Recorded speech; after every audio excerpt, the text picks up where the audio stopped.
I'm not going to be one of those people that come on social media and acting like business has been great, because no, it comes with challenges, okay? It sucks when you don't have inheritance and handouts. It sucks when you have very little money to invest in.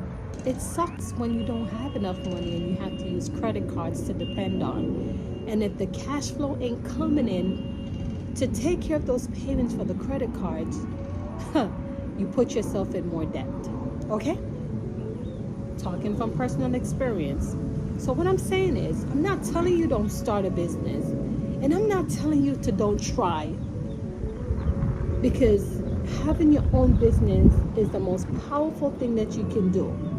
The Bible said you shall eat the fruits of your labor. So if you have a business, give it some grace. But what I'm saying is, make sure your strategy is right. Being in business for about 10 to 12 years, up and down, there's a few things that I have learned. And I'm letting you know this today so that you too don't experience this, and how you can position yourself for growth and to make more money and just to risk mitigate any potential risk. I thought this would be a great topic to talk about today because listen, lesson learned, and I definitely want to share that with you today. As a small business owner, if you have no inheritance and no handouts, it sucks. Listen, yes, because if you have to start everything on your own from scratch, it's very challenging. Yes, for me, it was, and for many others. And let me tell you something. Here's what you have to do. As a small business owner, if you decide you wanted to go out there and start capitalizing out there, start making money, you need to hold on to a 9-to-5 job. Let me tell you something. If you decide you're going to take a leap of faith and start a business without much cash flow, no capital, maybe just $5,000 to $10,000, and you said, okay, you know what? I'm going to take a leap of faith and I'm going to go out there and I'm going to make some money. Be careful of what you are doing. I can talk from experience, okay? And it sucks whenever you invest so much money and you go right at the bottom because you don't have a backative. And that backative is that 9-to-5 job. Let me explain something to you. I went from 4 or 5 figures to now working a 9-to-5 job because I just never had enough. I had money to invest in a business and I tried. I took the risk.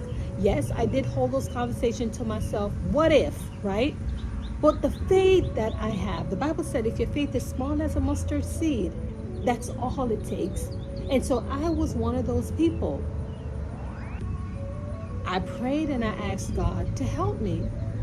But at the end of the day, my strategy needed to be right, and it wasn't right. I had very little money to invest in, but I didn't have any active cash flow, right? And so hear me invested. And we all know when it comes down to business, right? Over time, right? Over time, you will make money. So sometimes it may take 1, 3 years, 5 years to build. And so we will always need extra cash flow for just in case.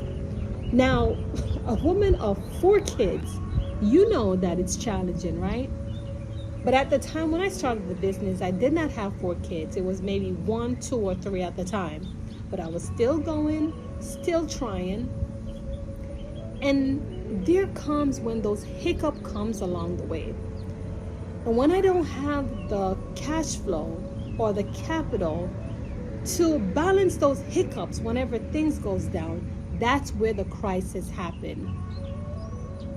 What I'm trying to say, when you start a business, keep your 9-to-5 job, because while the business is running, you want to make sure that you still have something there. And that I didn't have at the time. In fact, when I started the business, I had other obligation, so I just didn't have enough. And that's what I mentioned about inheritance, handout. That wasn't me. Everything for me was just always from scratch. Are you one of those people? It's one of the most difficult things to try to manage on your own as a business owner when you don't have enough cash flow, and that was me. But I still tried to stick it out. I still went. My last investment blew up in my face big time. I probably won't tell you right now, but I will tell you as time progressed. That money had to take care of something important. And guess what? I blew it. I was so passionate about this business that was the last cash flow that I had, and I took a risk with it that did not work out to my expectation. I cried about it. It got me depressed for a bit, yes. But you know what? I had to just embrace it, brush myself off, and pick myself up again. Now this time, my investment is not cash flow anymore. I'm just sorry to say. You know why? I just don't have it. My investment right now is YouTube. My investment right now is my time. My investment right now is my creativity. My investment is sharing, giving information to the community. Do you want to know the caveat on this though? All that I have gone through, I can now help someone else to mitigate that risk and make money doing it. Listen, I didn't have a perfect strategy at the time, so it it threw me to the side. Yes.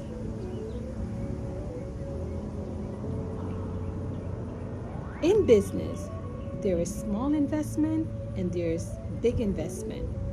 I took some risks on some big ones and it put me right back down on my face, and I had to start right over again.